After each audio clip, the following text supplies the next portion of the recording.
बोले आचार्य गुरु विद्यासागर जी महाराज की, समय सागर निरापक महाराज की।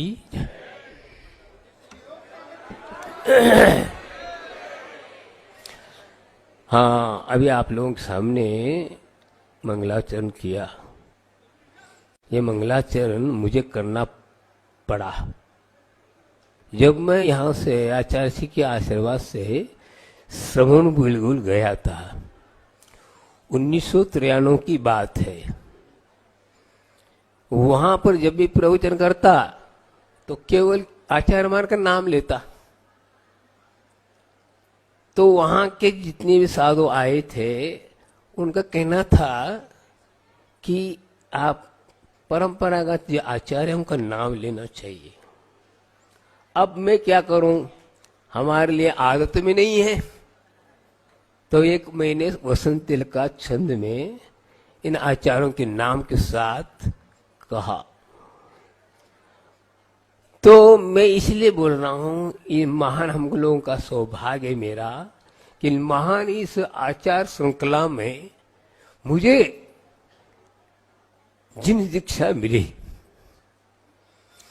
बहुत बड़ी पुण्य की बात है।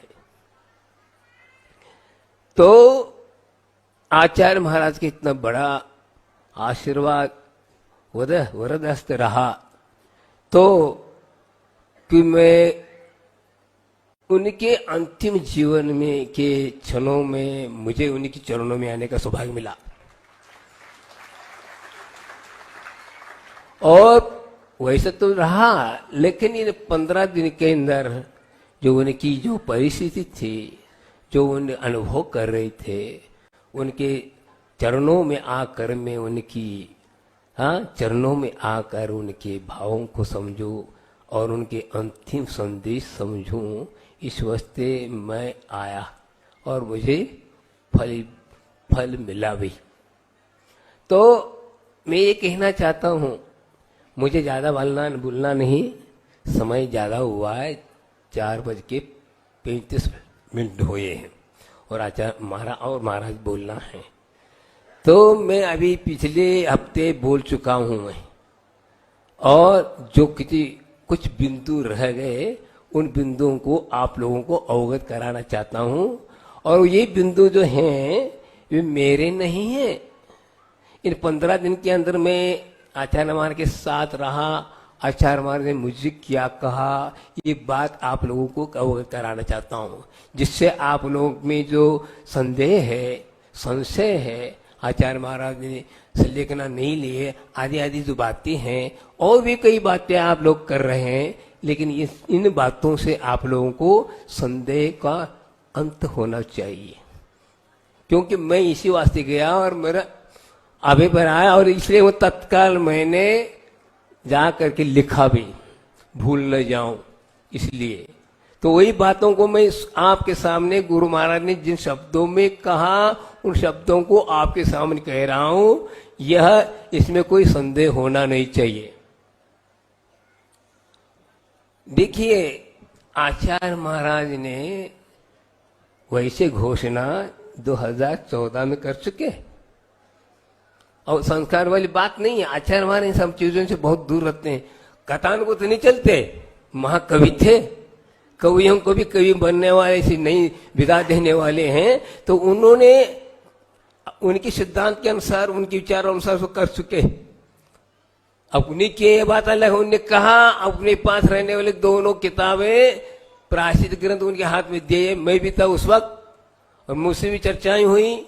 ऐसा नहीं कि मुझे मालूम नहीं, विदिशा की बात जो भी है वो उस वक्त बात किया था, तो वो उस वक्त हो चुका। उनका बाहर में सामान्य रूप से बने रही, बात अलग कर रहे थे, लेकिन इनने स्वीकार नहीं की, बात अलग है। इसलिए उनने फिर ठीक कहा, कोई भी आपको इस ढंग से 4-5 साल के अंदर आपको पूर्ण रूप से आचरण योग्य और क्या शिक्षा मिले, इस प्रकार करके उनने विदा कर दी 4-5 महाराजों को देख करके। और 4-5 साल के अंदर जो उनने पूरा परिपक्व, आप लोग समझते महाराज बोलते नहीं, ये क्या करेंगे, हम उनको ही कहा जाता है, लेकिन हम लोग क्या है इससे मतलब नहीं। आप लोग, कई लोग कहते थे आप बाहर क्यों नहीं जाते, अब कहने लगे बाहर क्यों गए? ये क्या है? तुम्हारे कहने से मैंने दीक्षा ली क्या? तुम हमारे लिए आदेश दे रहे हो? क्या समझना चाहते क्या आप? यह है हाँ श्रावकों के, ये आप लोग इस प्रकार बोलना चाहिए। फिर हमने ठीक है, नाना जीवा, अनेक प्रकार के जीव हैं, होता है। हाँ ये भी एक परीक्षा है। और बार बार मैं बोलता हूं, ज्यादा परीक्षा ही साधुओं के लिए परिचय है, परिचय ही परिचय हो गया आज। तो मैं ये बात कहना चाहता हूँ, आचार्य हमारा इतने निष्फल है, 10 साल पहले इनको दे चुके, और संस्कार की बात नहीं करो। और इसी बात की आप यहां पर बोल रहा हूं कि लिखा है उसी को पढ़ रहा हूं। मैं पहली बार डायरी लेके पढ़ रहा हूं कि आप लोगों के संदेह को दूर करने के लिए। और ऐसे नहीं, सामान्य भाषा में लिखा, जो भाषा उन्होंने बोली वो भाषा हमने लिखी है। हम लोग इतने पढ़े लिखे आदमी नहीं है कि आप शास्त्रीय भाषा की बात नहीं करता हूं। जो मन में है, जो मैं माई की भाषा और सामान्य भाषा नहीं अपनी को आती, एक बार आती है, वो आती है, वो आती हृदय से आती, शब्दों से नहीं आती। तो ये बोल रहा हूं कि 8 फरवरी को मैं आया, 3 तारीख को, 5 दिन के बाद फरवरी को चतुर्दशी का बड़ा प्रतिक्रमण आचार्य श्री जी के साथ हम सभी मुनिराजों ने किया। अब 9 फरवरी को देख दोपहर 2 बजे के करीब आचार्य श्री जी दीर्घ शंका के लिए गए। मैंने कमंडल का उनका कमंडल लेकर रखा था। पीछे से पूज सागर जी और निसिम सागर जी और एलक जी, धैर्य सागर जी भी थे।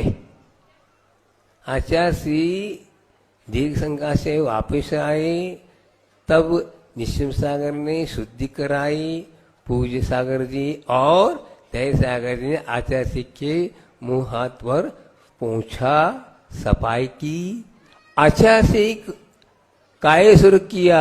उसके बाद मेरी ओर देखा, मैं वहीं खड़ा था, तो मैं पास में बैठ गया। बाकी महाराज थोड़ी सी बैठने से थोड़े से हट गए। तब आचार्य से बोले, आप सुनिए, बोले देखो कल हमने आप आचार्य श्री पद का त्याग करने का संकल्प लिया है। देखो क्या कहा, मैं संकल्प ले लिया, आचार्य पद का त्याग करने का संकल्प कर लिया और बाद बड़ा प्रतिक्रमण किया।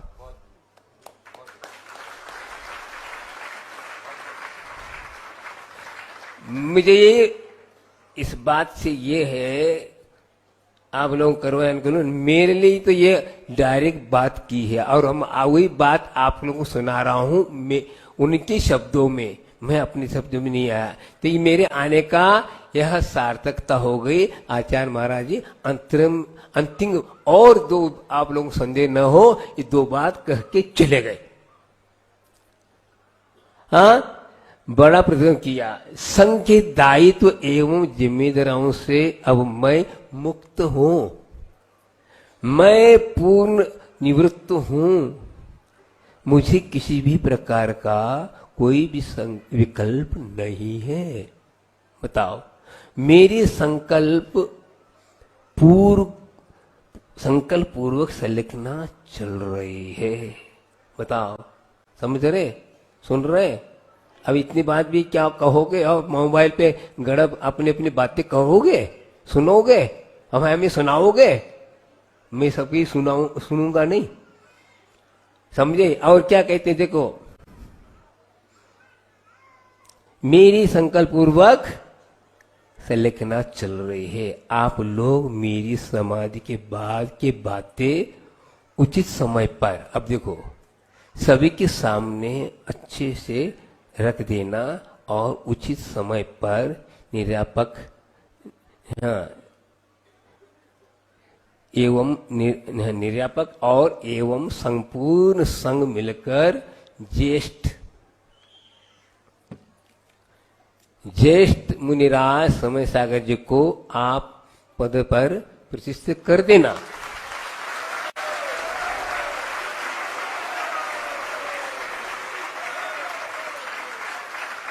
और आप सुनिए, और जब तक मैं यहां हूं समाधि नहीं है तब तक कोई किसी की बातें न करना। क्या कहा? जब तक मैं समाधि ही नहीं होती है तब तक आप लोग किसी से बातें नहीं बताएंगे। आप लोग कायसु कर ले वहीं पास थे। तब हम सभी ने कायसुर किया। उसके बाद हमने ये बातें नोट करके रख लिया। आज आपके सामने रख दिया, क्योंकि पिछले हफ्ते में बातें बहुत कर चुका हूं, लेकिन ये बिंदु कहना जरूरी था। अब मुझे याद आ गया, इसलिए मैं आप लोगों के सामने रख रहा हूं। तो आचार्य महाराज इतने सालों से कई बार कह चुके, जो ज्ञान सागर जी की समाधि उन्हें कराई और उसकी अनुभूति की, और उन्होंने जो अपार पुण्य राशि को प्राप्त किया था, वो क्या ऐसे ही गायब हो गया क्या? नहीं, पूर्ण हुआ, उसका फल उन्हें मिला। और उनने इतना बड़ा मुनि समाज को एकत्रित करके आपके सामने रख दिया। बहुत बड़ी साधना है यह। अंतरंग यह वैयावृत्ति का फल है। और मैंने ये भी देखा, जो ये शब्द ज्ञान है काम में नहीं आता, अंत में बुद्धि चलती नहीं है। बस ओम भी यदि उच्चारित होता है तो बहुत बड़ा उन्हें ज्ञानवान माना जाएगा। क्यों? उस वक्त भी वो इतने सत के साथ ओम में लीन हो रहा है, ओम को ही जागृत उनमें लीन हो चुका है, और उसको कोई किसी प्रकार का विकल्प नहीं है। तो आप ये सब बातें ठीक है। आप लोग जो है ना, आप लोगों की बुद्धि केवल प्रदर्शन की ओर दृष्टि दिखती है। उन्होंने ऐसा किया तो इसको यहाँ किया, ऐसा क्यों नहीं किया, ये क्यों, ऐसा क्यों? हमसे कई बार पूछ चुके, कई बार लोगों ने पूछा, मेरा ऐसे क्यों करते, क्या ऐसे क्यों करते, क्या आगम से हट के करते, ये बताओ। आगम से हट के करते हो तो बताओ, बाकी तुम देखते जाओ। बात यह है कि हम लोग यही देखते, हम लोग इसलिए शुरू से हम मौन बने रहे। जो आचार्य महाराज कहते वो करना है, हमें अपनी तरफ से कोई बात करना नहीं। तभी तो हम 50 साल तक गुरु महाराज के साथ रहे। हम बाहर जाए, यदि हम गुणवर करते, बाहर करते, तो हमें जो है क्या करना है। देखो, अनंत काल से कई बार हमने भी ज्ञान किया, प्राप्त किया, सब कुछ विद्वान बने, सब कुछ की सब पर्याय को प्राप्त किया, फिर भी क्यों आ गए नीचे। तो क्या मतलब है? इसका मतलब हम आगमुक्त ज्ञान का परिपालन नहीं किया, इसके फलस्वरूप ऐसी स्थिति हो गई। हमने इस बार इस भाव में हमें बोलना कुछ ना नहीं, बुलवाते हैं तो बोलना है, हम अपने से बोलना नहीं। हमें एक बहुत अच्छा एक श्लोक मिला, उस श्लोक बहुत हमारे लिए आनंददायी और सहन शक्ति हमें प्राप्त होती है। क्या है?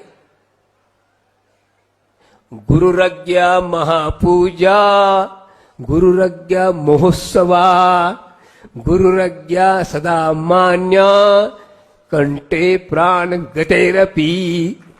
बताओ क्या बात कही, सब इसमें हो गया। महोत्सव भी है, पूजा भी है, और यह है कि वहां तक जीवन के अंत तक, जहां अब जब तक आपके लक्ष्य की पूर्ति नहीं होगी तब तक ये श्लोक आपके जीवन में घुलना चाहिए, तभी यह काम हो सकता है। हम कितनी भी सार पढ़ लो, समझ पढ़ो, छठखंडा पढ़ो, कोई मतलब पढ़ना चाहिए, अभी नहीं कह रहा हूं, लेकिन यह अंत में क्यों पढ़ रहे हैं ये बात है।